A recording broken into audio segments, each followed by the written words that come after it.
Welcome to Hair Queen Addict. Welcome. Well, this is old for me, but new for you guys. I am currently doing a bonding for my client, and I'm just gonna get straight to the video. So far, you see the braid layout that I did.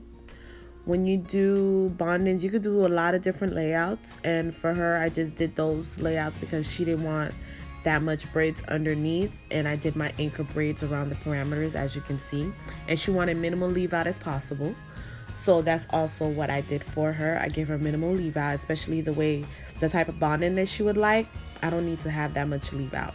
And as you can see, I'm tracing out my anchor because I could have did the back with 2 big braids, but I decided to do 3 because she has thick hair. And with thick hair people, you would have to use inverted braids. Remember that, inverted braid for thick hair people. So right now I'm showing you guys the stocking cap method.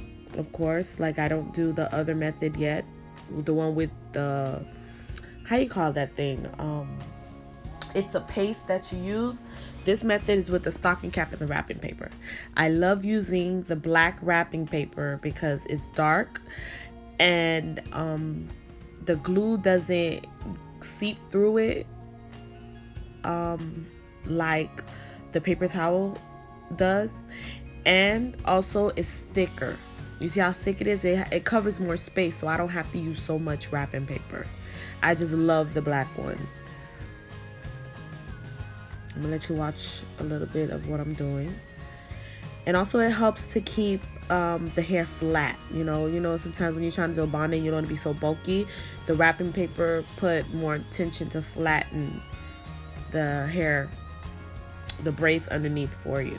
And that's why I really love the black wrapping paper, as you can see. And the glue does not seep through the wrapping paper. Now, if you put a thick amount of glue, yes, of course, it's going to seep. But I don't put that much glue, but I put enough to stick the wrapping paper together. I was having a little difficulties in the back because it didn't want to stick. But, just holding it for a little bit, a couple of seconds, then it finally stuck. And I just wrap it all the way around. So far, I only used 2 wrapping papers to wrap her hair.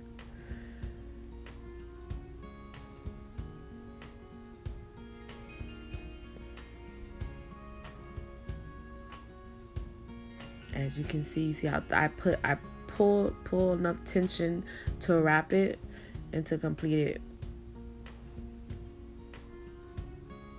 Now I install the second stocking cap, and now it's time to sew it in.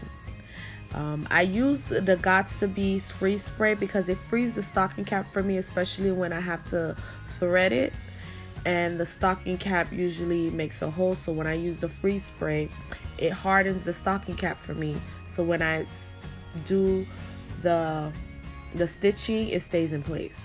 And as you can see, with the stitching part, this is the part that gets a little bit difficult because you have to be very careful when you're stitching because you cannot see, so everything is done by touch. So you would have to fill out the braid and stitch, and make sure when you stitch under the braid, not through the braid, because you want it to hold the hairstyle for a good amount of time, because this bonding will last her a month, 2 months, depending on on her maintenance and on her hair and the scalp.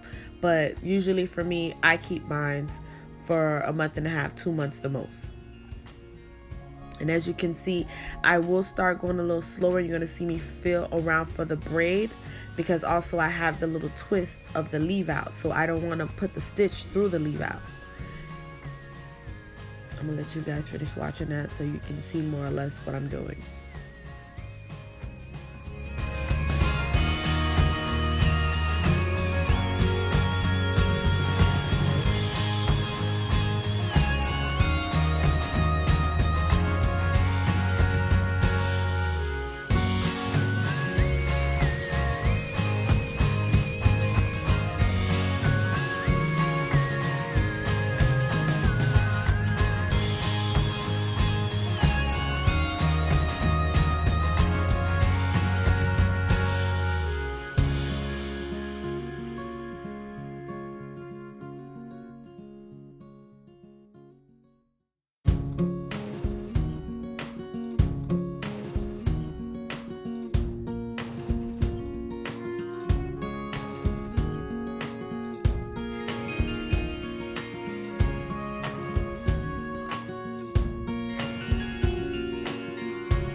Okay, now I'm close to the end of the stitching, and as you can see, and I've cut the stocking cap already, but as you can see how it's stiff and molded onto her head. That's how your stitch game's supposed to be if you want the bonding to last longer. Now, I did not show how I started the bonding. You know, I know there's a lot of videos out there showing you how to do the bonding, so I really don't need to explain that.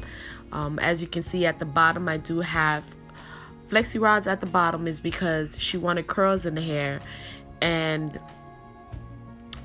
it was a process with that hair. So I can't really, you know, I'm not really gonna get into that because, you know, my video can't be that long. But I had to put and it was very late also, so I went ahead and put the flexi rod to start the curling process as I finish bonding in the rest of her hair. And this part you guys can watch. You know, everybody has their own techniques of how they bond in, and you know, you can watch this. I usually do two techniques. I either put the glue on the track, or I just put the glue on her head and then I stick the track and cut. You know, either way is fine, as long as you do not put glue in unnecessary places, and then you don't put too much glue. Put enough to hold the hair in place. Not, you know, don't put too much glue where it seeps through everything.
Okay, so now we're approaching the end. For some odd reason, I lost a video when I was curling the hair, but I did use a wand curler and then I used a flat iron for the front. I did cut, you know, the front bang part for her, put a little bit of layers, exactly what she wanted. And you know, that's the final look. Thank you for watching.